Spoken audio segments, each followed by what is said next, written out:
everybody, welcome back to another video. In today's episode, we are going to give you guys some updates in the reptile room. But if you don't follow my other socials, I'm going to link them down below. Make sure you do it.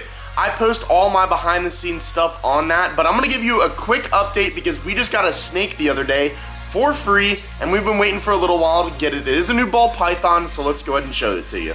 All right, so this is our new ball python. It's really hard to like show everything off with like one hand. So I'm kind of just grabbing him right now, but this is his temporary setup away from the rest of the reptile room. I'm gonna set him down here. We are actually going to the store here in just a little bit to pick up another cork hide for him. But this is a black pastel ball python, a super awesome and really pretty snake. Someone messaged me or messaged in one of our groups that we're in here local. If you guys don't follow your local like reptile groups, make sure you do it. There's a ton of people that rehome stuff for very minimal costs, and because I'm an influencer, I have a ton of reptiles, and a lot of people just try and give me stuff for free all the time, and I obviously can't take everything that people try and give me, but when I find an awesome creature just like this that's in really, really good shape, and I know it needs to go to a good home, I'm more than happy to take care of it. This is a temporary setup. It's a 40-gallon enclosure for a ball python.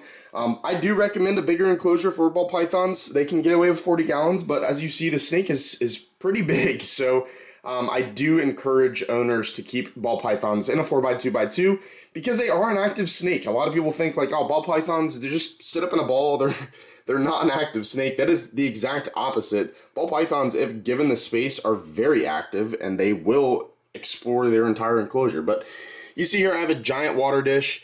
This is a giant snake. He does coil up already in the water bowl. It's pretty cool. He is nice and healthy, obviously really plump.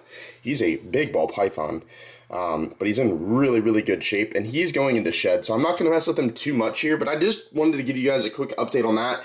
Again, if you don't follow my other socials, make sure you do it. Smash the like button, hit subscribe if you're new to the channel over here on YouTube, but we will be feeding this guy here in the next couple of days. He's only been with us for now a day and a half, 2 days almost, but he's doing great. So I'm super excited to have him here, and I just wanted to show you guys a quick clip of him. But he's a beautiful black pastel ball python, and yeah, I'm super thrilled to have him. All right, so I wanted to kind of show you guys some progress that we've really made with our baby Savannah monitor. So I'm gonna be feeding him some of these mealworms, and I've dusted these in calcium without D3. So all you guys who have reptiles, it's super important to use calcium without D3 on a very regular basis when you're feeding. So you can pick up this stuff. Again, I'll leave a link down below to my Amazon where you guys can get calcium without D3. But it is super important to get calcium without D3 and feed that with every single meal you give your reptile. So I've seen a lot of people online like, oh, you don't need to do that. Yes, you absolutely do. It promotes them to grow happy and healthy. I do not know where our baby Savannah monitor is right now. My assumption is he's probably behind or inside of his hide. I'm gonna see if I can get him to come out. So let me see if I can lure him out this way, and I will see back here if I can. All right, so I've actually just spotted him. He's back up in here.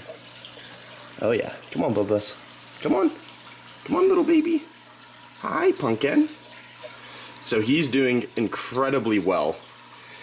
He's putting on a lot of weight, and he looks really, really good. And we're tong feeding him. So we're getting him to train to feed on tongs.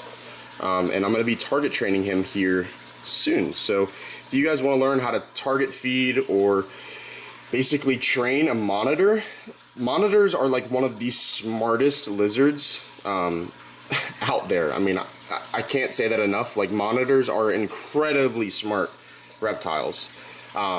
So you'll see here that he obviously sees the tongs, and he is starting to realize like that means food, which is great because that's what we want. I'm gonna lure him away for a second here.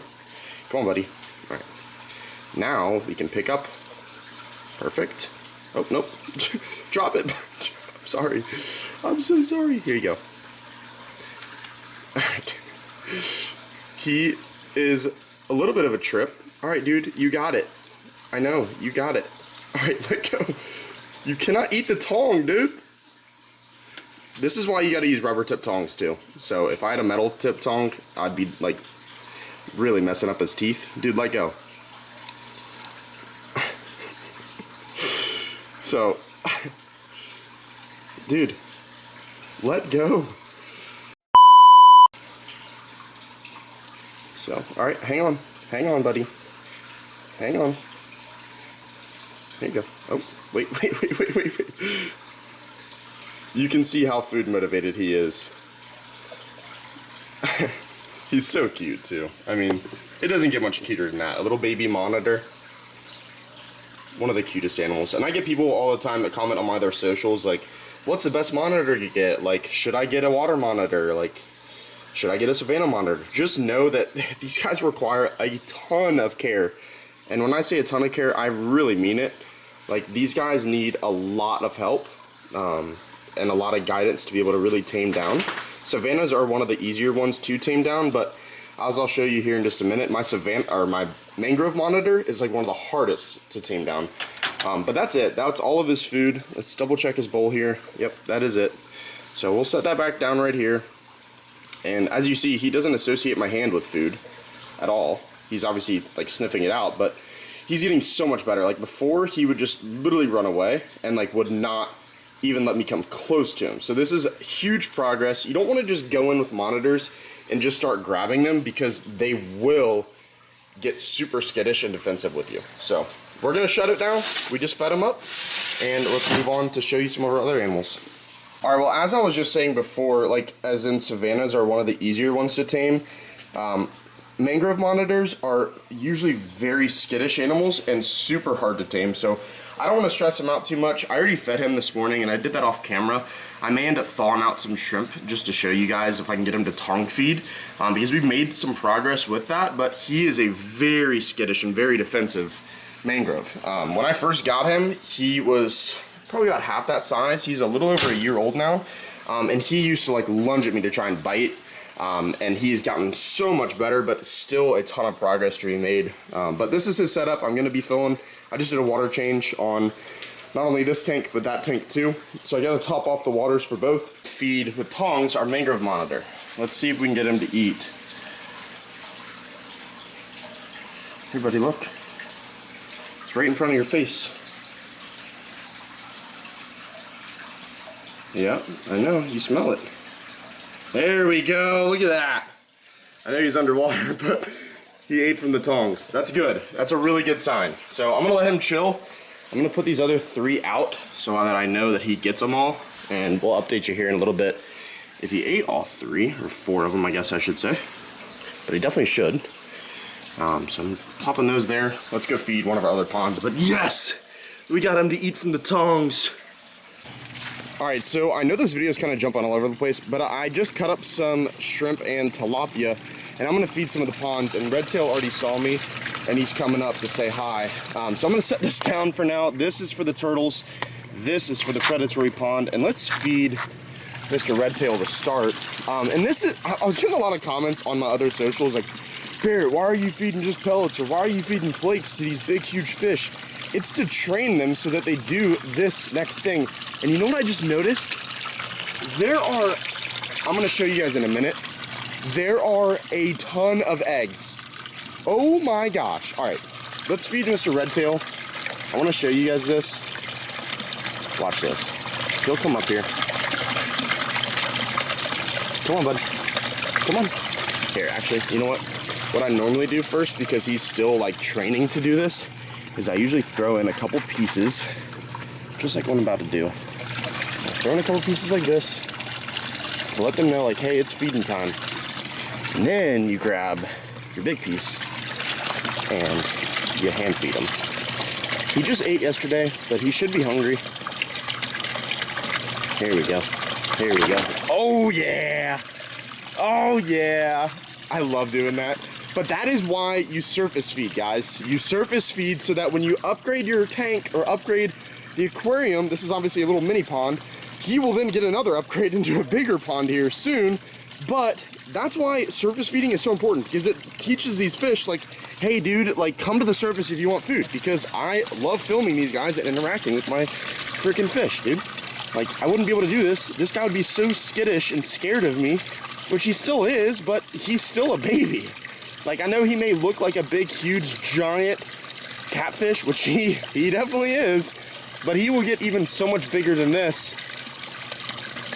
Come on, bud. Come on. Come on. I know you see it. He's getting scared. All right, let's set this one down for a second. Let's set these other ones. Let's just throw one in there. Let's throw another one. Ooh, Paku are coming over. Everybody's coming over. Let's just throw all those in there. Paku are down there. They're chowing down. I know it's hard to see because of the glare. That's okay. Let's see if we can get him to come up one more time. I don't know that we will. He just ate yesterday. So obviously, like, I'm bulk feeding because I'm going out of town pretty soon. So I do need to feed these guys. So let's just, here, come on. Come on. Come on. He's trying to go on the bottom and see what's down there. I don't know that he sees this yet. Come on. Look. Look. All right, let's just drop it down there. He should come over and get it here in a second. Once he senses it's over here. Nope, the Paku are. Paku are ripping chunks out of it. Oh, Paku got it. All right, well, never mind. Let me go show you this and what I just found. That's insane. All right, so it's gonna be really hard to tell, and I may have to like pause the camera and stop the filming here, but I don't know if you guys can see down there on the wall, there are hundreds, if not 1,000 plus fish eggs. Oh my gosh, and the Oscars are guarding it. 100% those are baby eggs. That is nuts. I knew they were a breeding pair, but I didn't think they would breed this time of the year. It's kind of late. But I don't know, that would be freaking awesome to get some baby Oscars. What? That's nuts. Let me throw a lot of this food in here for the turtles. I probably should have opened the top. I actually probably am gonna do that real quick. I don't know, let's just try and push all these through. I don't know that this is the best way to feed. It's definitely not, but it's okay. All of the fish will start coming over. Everybody's gonna start chowing down. But man, would it be cool if we got some baby Oscars? I'm worried that the Paku are gonna eat all the babies. That's a concern. And there's no way for me to get that out right now. I don't know, comment below, have you had fish breed like that? I mean, you can see, you really can't see. My male Oscar is over there with the female. Obviously they've mated and they're guarding their nest there in the back. Man, I wish I was inside in the tank when they did it. Not out here. Well, I don't know how to like fix that. Man, well, that's cool though. At least I know they're a breeding pair and we can potentially get some babies from them in the future. But yeah, I wanted to notate it's super important to feed variety. And that's why, if you're watching this from any of my other socials, that's why I feed flakes or I feed pellets, is to get them to train to come up to the surface. Because I don't want them just feeding on the bottom and you never see them. Like, how cool is it to be able to hand feed a giant red-tailed catfish? And in the future, giant Paku. Like, I don't know, I think that's pretty freaking sweet. See why all of these fish are at the surface? It's because I surface feed. That's the only reason. And they know it's feeding time. So I'm gonna get all this out here. And obviously when these guys get older, especially the bass, I'm gonna wanna hand feed all of these. So I'm gonna dump in a bunch of these guys. That's good. And this is for the other tanks. But look, I mean, they go to town. They go to absolute town. And you see how everything in here goes to the bottom? I don't want that to happen in the future. Like, when I'm feeding ponds, I wanna hand feed them. Like, yeah, a lot of the animals are gonna eat off the bottom and they're gonna eat residuals, so obviously that's gonna happen, but if you can start to like target feed and do surface feeding with flakes, like these, like flakes, it's super important to do that. Like, super important. Hi, Arowana. You're getting so big, bud. You're getting ginormous, dude. Let's see if we can actually... Ooh, Bass got it. Arowana. Nope, Bass got it again. Arowana. Arowana. Nope, he didn't eat it. Arowana. Nope, Bass got it again. Arowana. Arowana, come on, dude. He's probably not hungry. Alright, that's enough for this tank. Let's go feed the other mini monsters. Alright, well, I actually did a whole video getting these guys, and they're still, like, just insane. And I'm, like, potentially gonna move them outside because they're just damaging themselves. Like, I don't know what to do. Like, these tiger shovelnose are just so skittish. and I can't get them to calm down. I'm obviously not even like close to the enclosure. But I'm gonna drop the food in there. Like even little red tails getting beat up from the shovel nose is just going like absolutely insane. Like I don't know what to do. But that's what it is. What it is. It is what it is. But these guys are gonna eat good. Dropping in a bunch here for these guys to eat. And then the last tank we're gonna feed is this guy. So just a couple of them in here because a lot of these don't eat just like meat like this, but a lot of them do. So just knocking off a bunch of these little shrimp pieces that we had left and laying around, but the knife fish definitely will. And that's it. That is all of the feed. Dump a little bit of that scent in there and a couple more little flakes. All right, but everybody's doing great. The knife fish are out. The ghost knife is going crazy. Oh my goodness. But yeah, guys, just a quick little update video, and I wanted to just show you guys some of the updates in the house because we're getting new stuff literally like every single day, like new enclosures, new animals, those green tree pythons. I was trying to think of the name. Green tree pythons are coming very soon to the channel, most likely next week or the following, one of the two. It depends on when they hatch and I can actually get them. They should be hatching this week, so that's good news, so stay tuned for that. And if you're new to the channel, make sure you smash the like button, hit subscribe so you don't miss any updates. I am announcing the winner on Wednesday. This video is gonna be dropping Monday. On Wednesday, I'm gonna be announcing last month's winner. There were some hiccups with the company that actually picks the names. I'm thinking probably just because this isn't like a huge giveaway, I'm probably just gonna end up like picking names myself and doing like a random name generator. I'm thinking I might do that and maybe go live. Maybe you guys would like, who entered, would like to join the live and like watch to see if you've won. That'd be pretty cool, I think. But I should have the name back on Wednesday to see who won last month's giveaway. And again, we give away free stuff every single month. Last month was this Lumen Pacific Light. I have another one of these, as well as another pond box. I'm thinking about giving this month the ability to get an enclosure. So I don't know, I think that'd be pretty cool. Comment down below if you would like a free enclosure or the chance to win one. But yeah, guys, that was just a quick little update on the household, and I hope you guys enjoyed it. So have a good rest of your day, night, whatever time it is for you. I hope to see you in the next. Peace.